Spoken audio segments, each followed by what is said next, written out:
Hi, I'm Karen, and today I would like to cover with you how to build a VOC, Voice of Customer program, in a phased approach. Before I jump into how to do that, I will describe to you very shortly what we're doing in AKT Experience Management. We're doing work around advisory for experience management transformation. We are basing our solutions on a Qualtrics experience management, and we're building experience management capabilities for employees and managers in companies. We also have an accelerator that in a very short period of time, like 3 months, can help organizations move from ideas to realization. Today, we're going to focus on voice of customer programs, and we'll go over 4 phases in the webinar. The first one is when we say experience management, what are we talking about? So the goal here is to create an alignment regarding the terminology of customer experience and experience management. The second thing that we're going to do is to go deeper and understand how to move from insights to actions, meaning how to build a phased voice of customer program. In the third part, I'm going to share with you examples of how to combine X and O data, experience and operational data, to analyze what happened and why in order to create change in the organization. So I guess at this point, not all of you are familiar with this terminology of experience data and operational data, but don't worry, we will go over that and I'll explain in details what we mean. So jumping into the first part. What do we mean when we say experience management? In order to do that, we need first to define what is customer experience, and then to define what we mean by customer experience management. So first of all, let's define what customer experience is. Customer experience is the product of all interactions between an organization and its customer over the entire duration of the relationship, as they are perceived, understood, and remembered by the customer. So let's focus on the highlighted terminology. All interactions and the entire duration of the relationship. We're talking about what is happening from the time that the customer sees an ad or receives a campaign, through the onboarding stages, and of course, if they also need a service. We're talking about all the channels and all the touch points, both digital and face-to-face. We don't confuse customer experience with service. Why? Service is focused on a specific touch point. When a customer initiates a call or an email to the support center or service center because he wants to find something out, or he or she might have a problem. When we're talking about experience, we're talking on a much more holistic level. The other terminology that we see here is that we look at the relationship and interactions, they are perceived, understood, and remembered by the customer.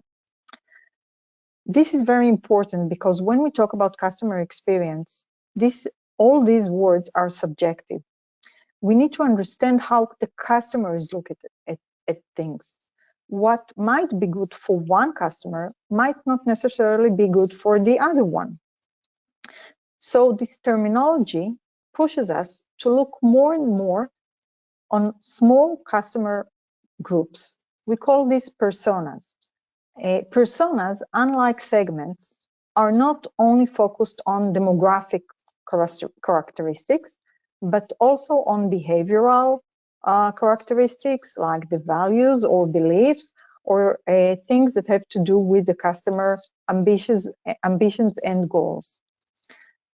Once, it was very hard to measure experience, but as you will see as we go along with the webinar, the measurement is very critical in order to harness the organization to create customer experience improvements.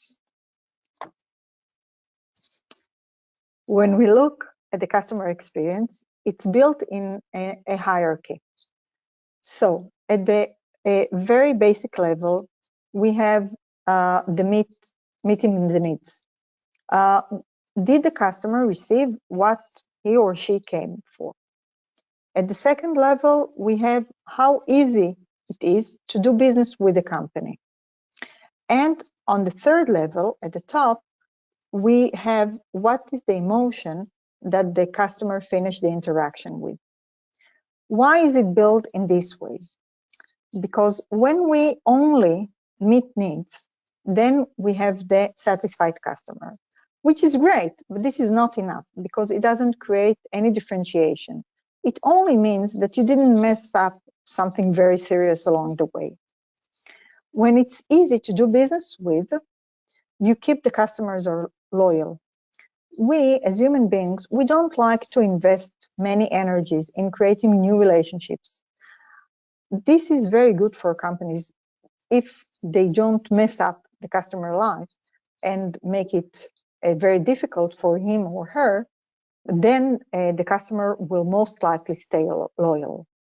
But in order to create the advocates, the ones that are saying, this is the only company that we're going to do business with, and these customers will also recommend it to their friends or colleagues, this requires the company to create an emotion that will differentiate the organization from any other one. This emotion needs to be unique to the organization, and we call this the emotional signature. Why is emotion so important? Because despite what we think of ourselves as rational people, research shows that most of our day-to-day decision-making is based on emotion, on our beliefs, on our values, on our fears, on our hurts. And we tend to rationalize our decisions later on, but don't confuse them by being rational. To understand what is happening and why, let's talk about the human experience cycle. This is a very simplified version to something that is much more complex. It starts with the experience. And based on the experience and the expectations that we have before, the perception is created. The expectations are actually what we call in marketing the brand promise. When the expectations are very high and the actual experience is low, then the perception is negative, and vice versa. Most organizations are trying to deal in some way of success with the basic, which is meeting the customer needs. But the ones that are more important to create the memorable experience that we saw that is very important for the decision making are the effort and the emotion. We see that many organizations, as part of their efforts to improve the customer experience, are creating customer journeys, but in the same way that they used to define processes in the organizations.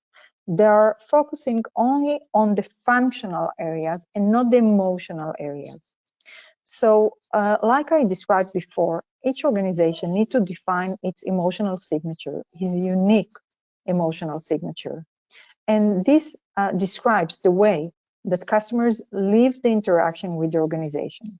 It can be happiness, it can be joy, it can be empowerment, it can be trust, it can be caring feeling and emotion, and other emotions that the organization, based on a research that it did with customers and with its employees, identified A, that are important to its customers, and B, that they differentiate it compared to other organizations.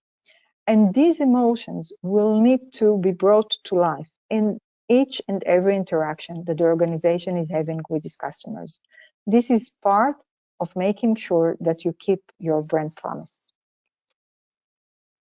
So our recommendations till now are: first, reduce effort. It's very clear that today our willingness to make an effort is very low.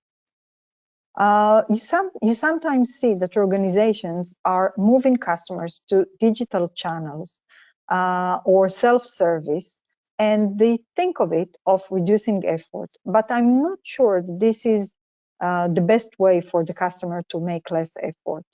So this is something that you really need to think about, how you reduce effort from the side of the customer.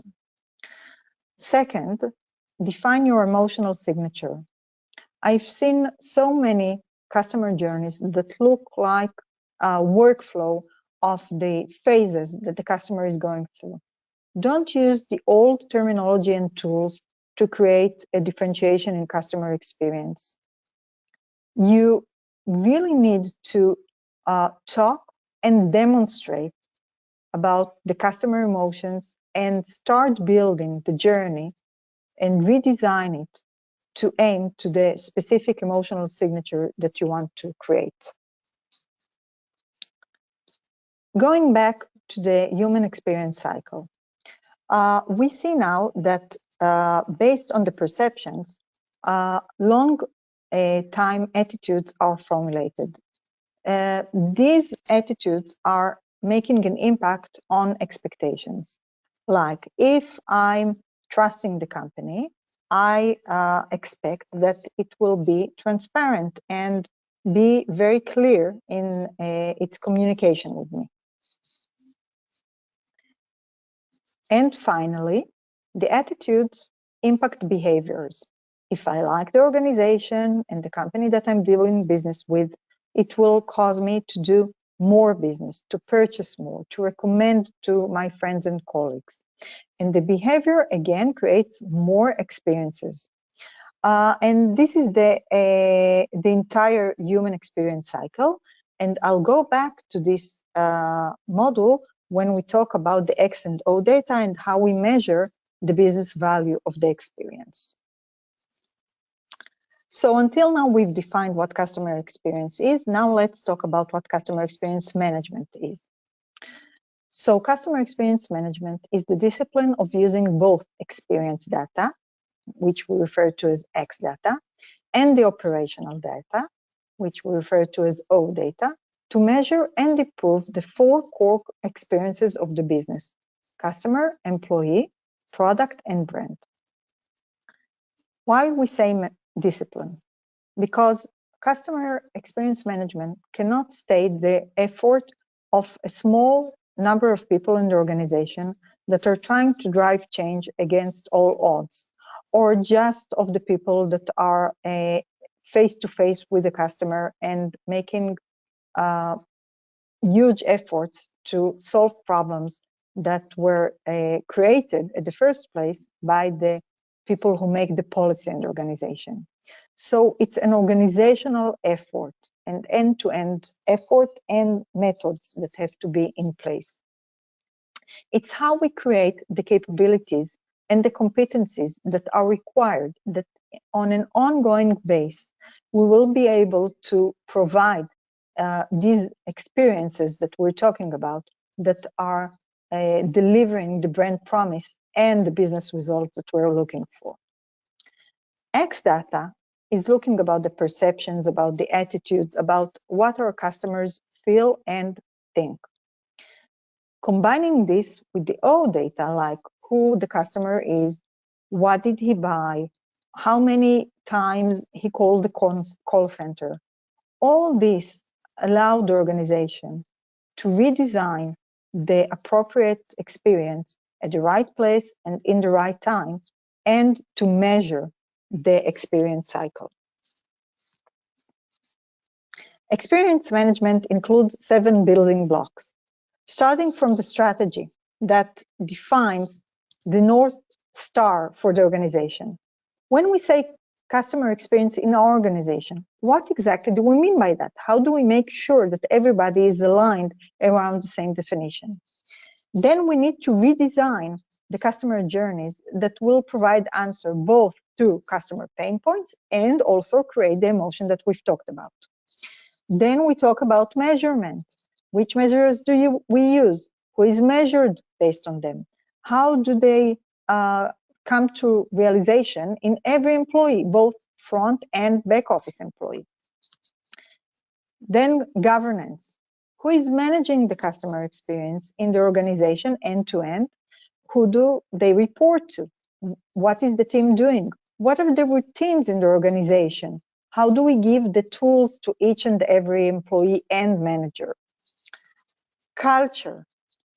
How do we embed customer-focused culture in the organization that has an effect on both who we take into organization and how do appraise managers and employees? Who do we promote? Who do we fire based on these customer experience values that we've created? And how do managers and employees know to decide, even in the tough moments, decisions that are focused on customer experience? And then technology. What technology supports experience management? I know today from my experience to say that without supporting technology, everything is staying in the rooms where we done the workshop or prepare the customer journeys. If we don't use the technology to support the customer experience management in the organization, then it's very hard to make sure that things are really happening and that we get the results that we are looking for. And last but not least, the most important one, the one that is actually the focus of all the other building blocks, is the voice of customer. And this is the basis that we're talking about today. Another thing that I want to emphasize here, that this is not a one-off project. This is a way of living. And the main idea is that we need to make sure that we are continuously improving because the organization changes, customer expectations are changing, and regulation is changing and competitors are changing. So we need to revisit everything that we're doing on a periodic basis and make sure that we keep improving what we've done. We find organizations in different levels of maturity when it comes to experience management.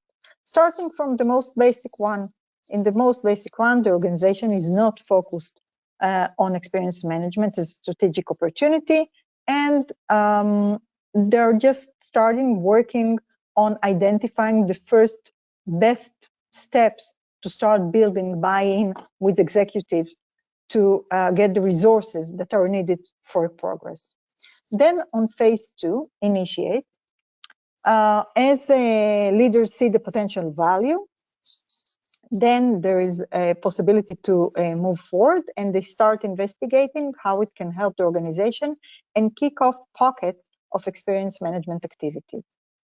In the third maturity phase, we're talking about mobilization. Once executives view experience management as a strategic priority, the organization taps into full-time experience management staff who distributes insights and drives experience improvements. Maturity level 4 is about scaling. With strong experience management competencies in place, the organization systematically uses insights to identify and improve experiences and invest in engaging the entire workforce. And the highest level, the highest maturity level, is embed. In this final stage of maturity, experience management skills are ingrained across the organizations, and experience is the basis for its ongoing differentiation. We know from our experience that most companies tend to categorize themselves in the first level or second level. And I will refer to the reason for that later on in this webinar, why only few companies or not enough companies are in more progressed level of maturity when it comes to experience management.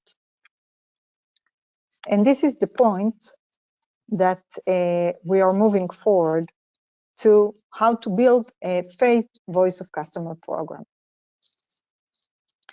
So as you remember, I've talked about voice of customer as the basis of the experience management universe. And this is really the core of everything that we're doing. It was Steve Jobs that said, "Get closer than ever to your customers, so close, in fact, that you tell them what they need well before they realize it themselves."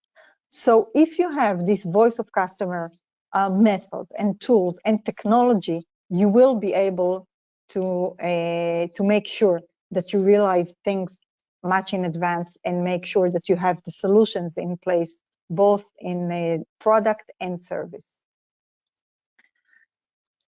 Voice of customer is a holistic process. It starts with collecting the data from customers, analyzing it, acting based on it, and making sure that the results met what you aimed for. This is a good opportunity to mention that it's not only correct for voice of customer, but also for voice of employee. Actually, all the things that we've talked about so far are correct for both customer and employee experience. We see that 60% of organizations do collect voice of customer, but it's only for a specific channel or only for a specific touch point. It doesn't cover the entire places where you can collect voice of customer, like it's only for transactions after a service request or after purchasing, or only face-to-face, or any other specific points, but not the entire customer journey and the entire channels. 40% of organizations are analyzing data, but only 24% of organizations are acting based on this data. And I do remind you that this is the most important part, and this is the entire reason why we collect a voice of customer. So collecting feedback should be both for relationship and transactional data. It should be, as I mentioned, omni-channel. Analyzing should be around finding insights in the data, discovering improvement opportunities, and identifying new opportunities. It's about sharing the relevant information to the relevant decision makers around the organization, and making sure that we connect X data, experience data, and operational data. And the last thing, but the most important one, is making sure that, again, you act based on this data, so that you improve operational effectiveness, you intervene and rescue detractors, you fix structural issues, and you coach employees based on the data that you've seen. So as you can see, there are many journeys and touch points and channels that you can collect and analyze feedback for. So the question is, where do you start? So definitely don't try to boil the ocean. We recommend you to start in a phased approach. In the first phase, the goal is to understand the holistic customer experience. Which measures are you going to use? Which one of them predicts best the business results? What are the key drivers of the experience? What are the main customer pain points? Another thing that you're doing in this phase is creating the baseline according to which we will measure our progress over time. This is the first discovery phase. It's critical that you will arrive to this phase in a curious approach and not say that everything is already known, you know your customers. Be prepared to find the surprises. In the second phase, you're going to deep dive into specific customer journeys. What I recommend is that you will pick not more than 3 journeys that you would want to focus on. And the examples that I've shown here are examples of generic customer journeys, but each organization has its own specific journey. In this phase, the goals are first to create insights that will drive action in the organization about how to fix problematic journeys, fix customer pain points, or create delight, as we've talked about, that demonstrate the emotional signature. I remind you that it's not only about reducing effort, but also creating positive emotions and memorable feelings. And in this stage, you would also want to understand what are the good customer journeys and the good touch points, and make sure that they stay good and you don't harm them. In this phase, please look at journeys from a multi-channel perspective and not only one touch point. And in the third phase, this is where you would want to activate the organization. This is where you create customized dashboards for each manager and the specific roles. This is where you will connect better with the operational data. In this phase, you will create alerts and triggers to specific managers and employees. Like if a customer gives you a score of less than 6, then you would automatically want a ticket to be open to the customer rep or the account manager that will go back to the customer and find out what the problem was and how they can help. So this is how we build this phased approach for collecting, analyzing, and acting around voice of customer. So I want to share with you an example that we've done for a specific organization and how we moved in this phased approach that I've just described. So in the collect and analyze phase, we've done observations both in the contact center and in the sales floor. We've done 25 in-depth customer interviews. We've done employee surveys where we ask them about customer perceptions, about customer pain points, about how they perceive customer emotions. We've done, obviously, stakeholders interviews. We've analyzed NPS relationship and transactional surveys, and I'll explain a bit later about NPS. And of course, we've done quantitative research around active customers and customers who left the company. The analysis that we gained from all these data sources are around perceptions, about customer expectations, about what they like and dislike, and we've also defined 2 measures that we worked with. The first one is Customer Experience Index, and the second one is NPS. When it comes to customer perceptions, we've asked an open question about what are the characteristics of the company. And we saw that customers give both positive feedback, like the company is friendly or reliable and caring, but also negative mentions, like it's disorganized or it's reactive instead of proactive. We also saw that the number of positive mentions compared to the number of negative mentions is not something that we expected. We saw that per each negative mention, we get only 2 positive mentions. And the reason I'm saying only is that the benchmark for a good ratio is 1 to 5. And in this specific case, we saw it's only 1 to 2, which is not enough. Based on this research, we focused on 3 journeys. The first one was end-to-end. The second one was about the purchase process. And the third one was around the service request. We also decided that we're not going to include all products, all segments, or all geographies. We've decided to focus on a specific product in a specific customer segment and make sure that we cover specific geographies. Based on this analysis, we've identified the improvement opportunities. We prioritize them based on how valuable they are to the customer compared to how they are complex to implement. And we created an implementation roadmap by which the organization acted. The roadmap is built in a phased way as well, which means each 3 months we produce deliverables that show business improvement when it comes to both customer experience and business results. These are the dashboards that were built for the organization. We had a specific dashboard for sales manager, for the digital officer, and also when it comes to activating, we built tickets for the customer support reps. So recommendations so far. First thing is to start small and then scale up. Then work in short cycles, 8 to 12 weeks cycles to demonstrate business value for both the customer and the organization. And start with the most valuable opportunities because you want to gain momentum and you want to harness management and stakeholders and receive funding to make sure that you continue and deploy more opportunities and more improvements. So until now, we've covered what experience management is. We talked about how to build the voice of customer program interface approach, and I've also showed with you an example. And as promised, I want to share with you, when we say experience data and operational data, what we mean by that.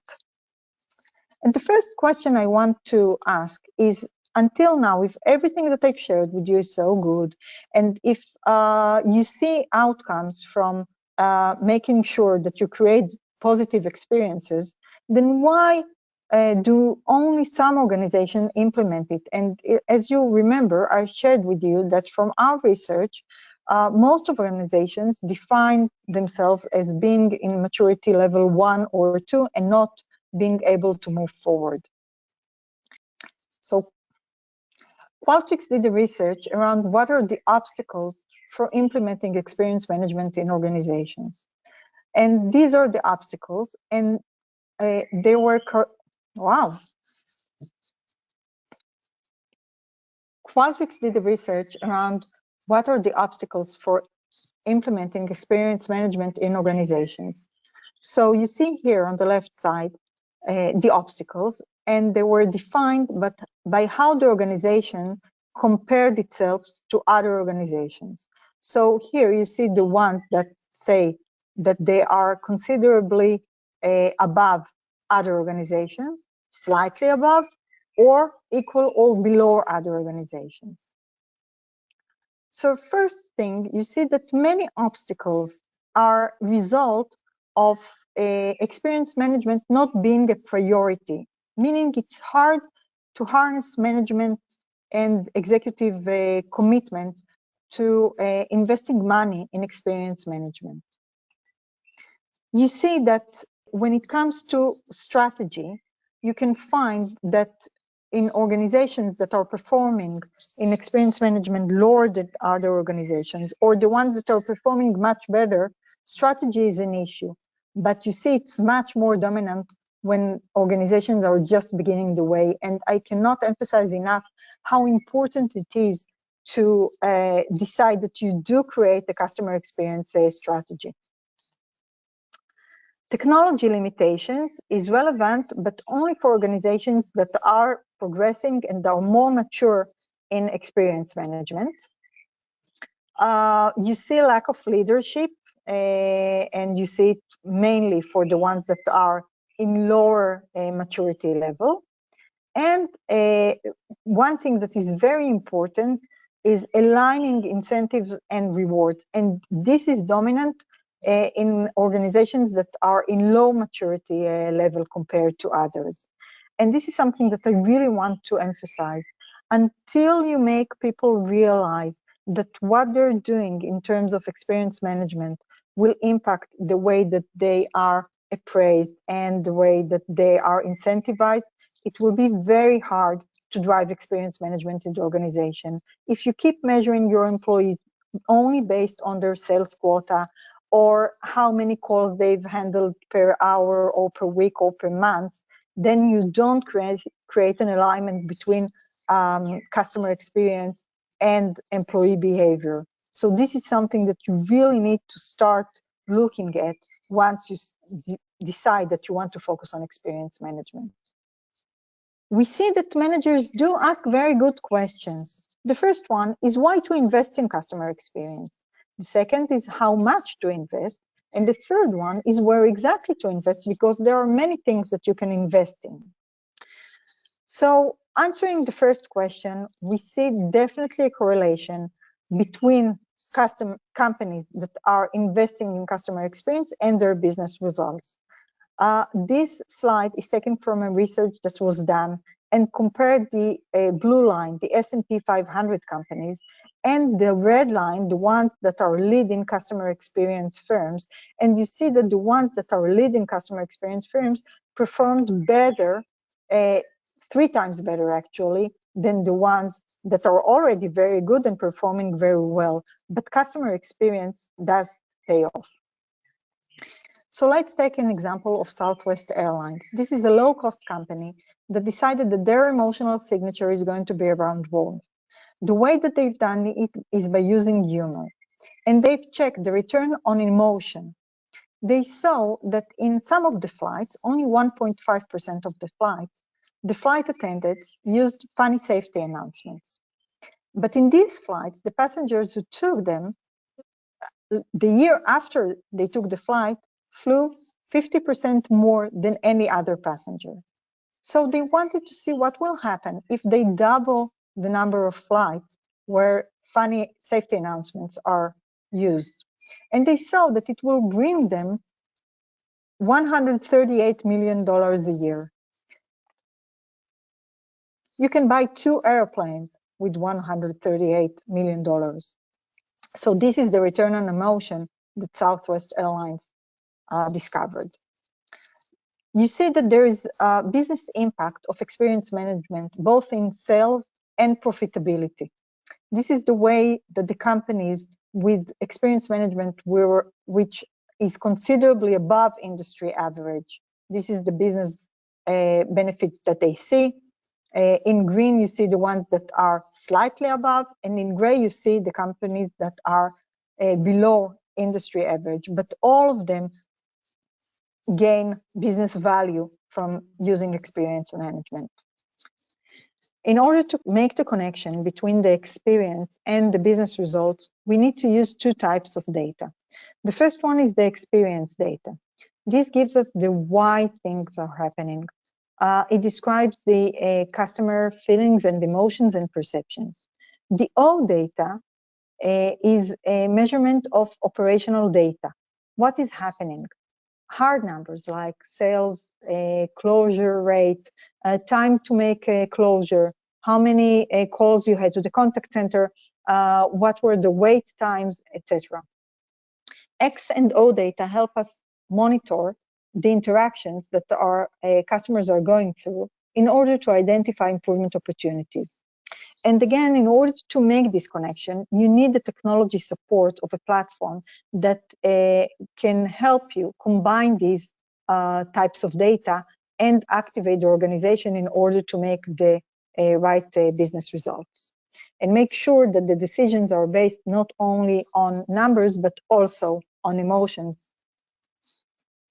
So going back to the model that I've shared with you at the beginning, the human experience cycle, we can combine X and O data to realize the connection between attitudes and behaviors, like understanding the effect that NPS has on repurchase, and then decide whether it's really a measurement that is important for us and how important it is to improve it.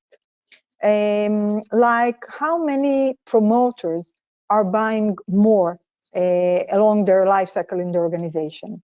This enables us to understand the return on investment of customer experience. We can analyze it by customer segments, for example, and then create prioritization that is based on data, because maybe in one organization it's important to improve a net promoter score, but in other it's less important. So before I move forward, I want to explain a terminology that I've used before. It's the NPS, the Net Promoter Score. And there are many types of metrics to measure a customer experience, but NPS is considered to be a very popular one. And it is actually based on a single question. How likely are you to recommend a company or product or service to a friend or a colleague? And the answer can be from starting from 0, not at all, and reach up to 10, extremely likely.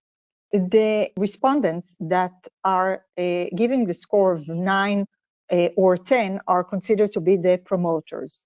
The respondents that are giving a score of 6 and below are considered to be the detractors. And the ones that are giving 7 and 8 are passives.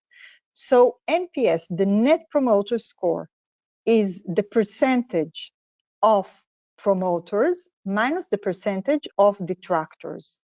So it can range between -100 if everybody that gave an answer, gave it as 6 and below, and it can reach to plus 100 if everybody that gave responses are promoters and gave 9 or 10. So now that we've understood what NPS is all about, I want to share with you an example of how we combined the customer experience metrics with the business benefit, and this is the example. So the numbers, of course, are not the real numbers, but it's important that you will get the way that we've looked at it, and you can make your own exercise exactly the same. So this was a B2B company, and we've looked at the customers by the way that they gave the score, the NPS score, and the business revenue that they've generated for the company. So from a total of 1,000 customers, 300 gave a score of 9 to 10. They were the promoters. 550, they gave a score of 7 to 8, passives, and 150 gave a score of 6 and below. These are the detractors.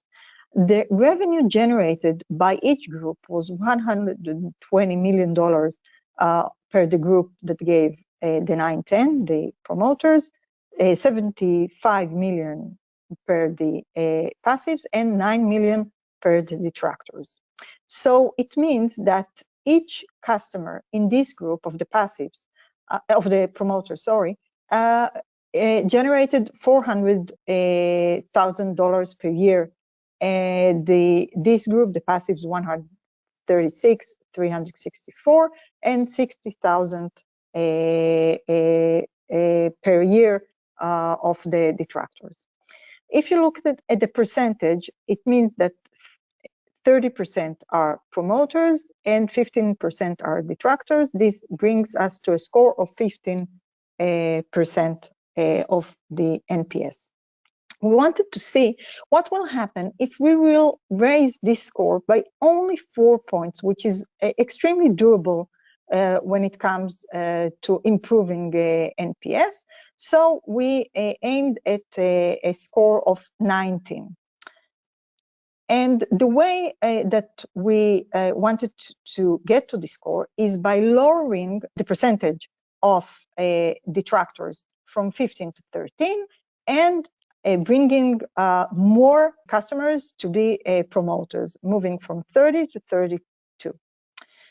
And if you go back now and see that if these are the numbers that we're aiming at, we will increase the number of customers in each group, so it will bring us to a total of extra revenue of almost $7 million per year, which is very impressive when you look at each and every company, and specifically for this company, it was an excellent revenue. And this is the way that we've combined experience data with operational data. So now that we've seen an example of how to combine the X and O data when it comes to the relationship between attitudes and behavior, let's look at how to combine it when it comes to the relationship between perceptions and attitudes. So I remind you that the perception included how the company, the organization, is meeting the needs of the customer, how easy it is to do business with the customer, and what are the emotions that are created at the end of each interaction. So if we know how these perceptions, and if we can measure them, we can identify in each interaction what we call the moments of truth. And moments of truth enable us to prioritize specific interactions over others, or prioritize specific segments over others. These are the ones that have an effect on perception, that has an effect on the good attitudes and the good behaviors that we want to see with the customers. And all of this creates actually the business benefit for the organization. So starting from here, I will share with you several examples and use cases of how to combine X and O data to understand the relationship between the perception the attitudes and the behaviors. So first example that I want to share with you is an example of a CDO, a Chief Digital Officer. And his task is to increase customer acquisition and customer retention. He knows that the winning strategy will be to build a long-lasting relationship, that it will be personalized, and that it will increase trust in the company. And when he looks at the operational data, he receives metrics and KPIs that are a result from what customers are doing on the website. So he thinks that he has customer experience issues, but he's not exactly sure why they happen. So we see in the X data, in the O data, we see that there is an issue regarding registration, both on the website and in the mobile. There is an issue around the cart abandonment, and the conversion rate is low. So he can try to guess what are the reasons for that. Maybe it's UI issues, maybe it doesn't target the right customers, maybe the offers are not appealing enough, or maybe the price is too high. But only when he brings the X data to the picture, then he can really understand what is the reason for the behaviors that he sees. So in this example, he sees that the customers complain about their ability to register using their social accounts, and that the terms of service were unclear, and the customers expect better offers for frequent and loyal customers, and that the customers don't feel that the offers are personalized enough. So when all the data is brought together, then the Chief Digital Officer can make the customer experience much more personalized at each touch point. He can operate in ways to reduce the friction in registration, login, and workflows. He can operate in delivering consistent and relevant experience that encourages more engagement, sales, and signups, and obviously identify customers' pains and understand their needs, and delivering the right solution to foster trust and loyalty.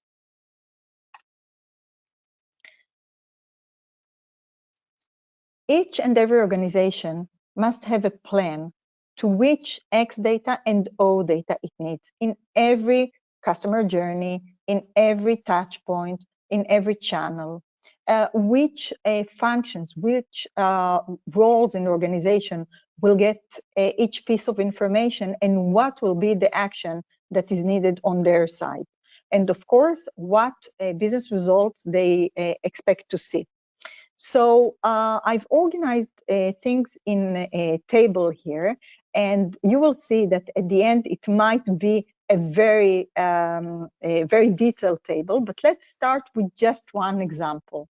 Let's say that we focus only at post-transactions surveys, meaning after a support call or email was sent to the support center. So as I've mentioned, the X data that is captured is post-transaction. The O data in this case will be the call length, a number of calls per agent, how many transfers were done during the call, and how quickly issues were got closed. The role-based dashboards are the ones that you will provide per each and every manager in the organization, but also to the frontline employees. And here you can see the actions that the organization should take, and of course the business results. So when you have this full program for combining X and O data, you will see that you start building a very strong capabilities in terms of how you handle the customer experience and how it is built not on intuitions, but on real science and real hard data that is derived from the system. And to do that, again, you need strong technical and a very good platform to support that. Another very impressive case study that I wanted to share with you is of a company that is called Belkin. And within 3 months only, this customer moved from a score that is lower than 3 stars to being #1 in their category in Amazon. So the company in this time can provide very strong sales figures, again, from being able to combine and monitor X and O data, both in sales, in product, in service, and in marketing. So I think that this is a very good example, a very impressive one, because you don't have to wait a very long time to see the results. In a matter of only 3 months, you can see results. So the last thing that I wanted to do is to finalize what the recommendations for building a phased voice of customer program are. So before I jump into the summary of recommendations, I wanted to share with you something that was very exciting for me. After working with one of our customers, the customer experience manager in the company introduced in the yearly employee and managers meeting the results of the Voice of Customer program. And we started from a very low point. Managers were very skeptic around this program, but we built it in a way that delivered the business results. And the end result was that customer experience was chosen to be one of the 3 main themes, strategic themes of the organization. And for the last 2 years, this is still one of the 3 top strategic initiatives. And everything in this company, including the R&D programs and the service programs, and everything is generated based on the Voice of Customer program. So finally, let's go over the recommendations and what we've covered so far. So the first one is find the best ways to reduce effort and define and implement the emotional signature of the organization. As we've discussed, it's not only about meeting customer needs, it should be much more than that. Go beyond meeting needs and move to the higher levels of the customer experience hierarchy. The second recommendation is to work in short cycles and always keep your focus and prove results every time. When we talk about short cycles, build your program in cycles of 3 months. This is the way that we saw that is the best way to move forward. Keep in mind that moving to the advanced stages of experience management is not easy, and you will encounter many challenges. But working in a phased approach will help you gain momentum and move from phase to phase. Make sure that you select the right stakeholders with whom you start working. And usually we refer to customer experience as an organizational project, but sometimes it won't be top down. You will have to start working gradually with specific managers in specific business units to gain momentum and show results. So start with the ones that are your advocates, the ones that would want to take part in this effort, and the ones that will make success for both you and them. Harness HR managers and connect to the employee experience. This is very important. Customer experience and employee experience are the 2 sides of the same coin. This is a change in the organizational culture. It's not only about data, it's not only about technology. It is definitely about a culture and encouraging customer-focused behaviors, and it won't happen if you don't build it this way. And last but not least, very important, this is a journey, and I encourage you to stay optimistic and see how you're not discouraged, and how you keep momentum and build buy-in, and eventually you will see results. So concluding, for any question, you can touch base with me. I will be more than happy to share my experience and talk with you. So please do that. Looking forward to speaking with you. And until then, goodbye.